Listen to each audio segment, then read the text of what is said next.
ورين مقعقة والشيخ يوسف حسن والدلال بالينا شيخ يوسف سؤال بان ويديني تدوينها كنا المقالة بورمي حرنت قبل كاودل سؤال اسكن بددالا waxaanu ku weydiinayna noloshaada buu ku qor hadii lagu yiraahdo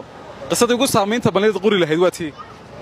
qisada waqtiga ugu saameynta badnaan qori lahaa waxa weeyaan waqtiyaabii macnaa waqti toog lagu xukumay dawladda siyaad barre ayaan qori lahaa la igu yiri ma aragtay kolku Cabdullaahi Yuusuf kacay amxaarada u galay ayaa la yiri saddex nin oo majeerteena la toogto anna sargaal baan ahaa saddexdii baan sii daayay Soomaaliya way kala dareertay dawladani waa dawlad sii guraysa raatideeda Allah inaag marso kol boqol hadii la loo barina boorama la tagi doonabaan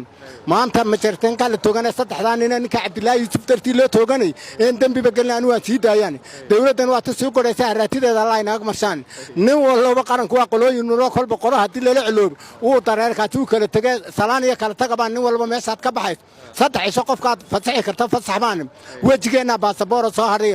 markaas ayaa madaxweyne yimaadeen waftigii oo Cali Samatar la socon ayaa ciidanka kala sii daalay aroog baa la fuufi jiray ciidankina ana kala tagay markaas nin boorama ka yimid oo dictator afnisarayda ayaa ciidanka kala sii daalay waa gaarkacay ma garan markaas la doontoona kolkan ciidankii ana kala direemagan waan dhunto ana dabakaay yar baan galo armali joog yaan xaga dambe u fadhiis ana halkii ku dhuumanaya 9 nin la ii soo dir qoriga dabada laygaga qabtay markaas la yiri maada dawladan waa tii soo guraysa haraatideedana la inaag marsho nin walba ninka fasax ka tafasax qaranku waa qolooyin nuuray kol boqol hadii la culoobo uu kala dareerayaa nin walba ninka fasax ka ta saddex sano la ka dhiga fasax oo danaaga qabta maada yiraahdo kumandirana waxaan idhi waxaan oran ma booran waxaan oran ka yiri uu yiri ee kan sagoo yiraahdo uu yiri aanu baadho nooranay kumanda wafta cadaalad Allah idin ka dhigo xaqana Allah idin waafajo kumandira inaad wax walba iska qortaan ma aha un baan wariyaa kan diinta u baahan u buuri Cali Samatar dalka u baahan u buuri dadka u baahan u buuri ana u baahan u buuri maanta laga bilaabana balidin ku hadla u buuri wuxuu ka hadlay kumaandana waxa garan mayne dawladda uu caayin kan u beynay way bal ku celi un baaleen war bal qoro un baaleen teeb xamar laga keenay iyo qori jiray marka aan baan kumaandira waxaan idhi waxaan oran ma booran waxaan oran ka yiri uu yiri ee kan soo yiraahdo uu yiraahdo baaran mooran kumaanda wafta cadaalad Allah idin ka dhigo xaqana Allah idin waafajo kumaandira inaad wax walba iska qortaan ma ahan hop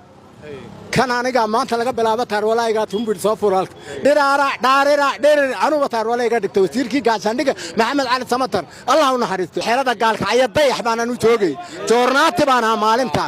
waataante ma laba nin baa toog lagu xukumayday labadii oo majeerteena Umar Maxamuud ayaan anigu ninka Cabdullaahi Yuusuf u galay xabashida dartii loo toogan maayaan kuwan waxba ma sameeyeen baan waa wadani baan deedu sidayn balay deewaan dictator afnisar layra oo boorama ka yimid bal barina boorama la tagibaan nin walba meesha doonta la saacay iyo la garaamoni mid walba meesha ka timid waa la tagibaan hadaad ogolaato qof xaqdar lagu tooganayaan deewaa ka saasaniga madax baaban ku noqday assalaamu alaykum wa rahmatullahi markaad qaadatay adiga xukunku ku dhacay ma waxa la yiri kan dawladda u baahan diinta u baahan militariga u baahan dalka u baahan anoo Maxamed Cali Samatar u baahan baaburkayga fuulan buur maanta laga bilbaa taarwal u noqonay dhiraara dhaarira dhirire dhaarira dhirire tankiisu waad maadsanta koys la saysaar ki kuma faalaje faratelle tuti wabeena un baan waxba igama gelin koys la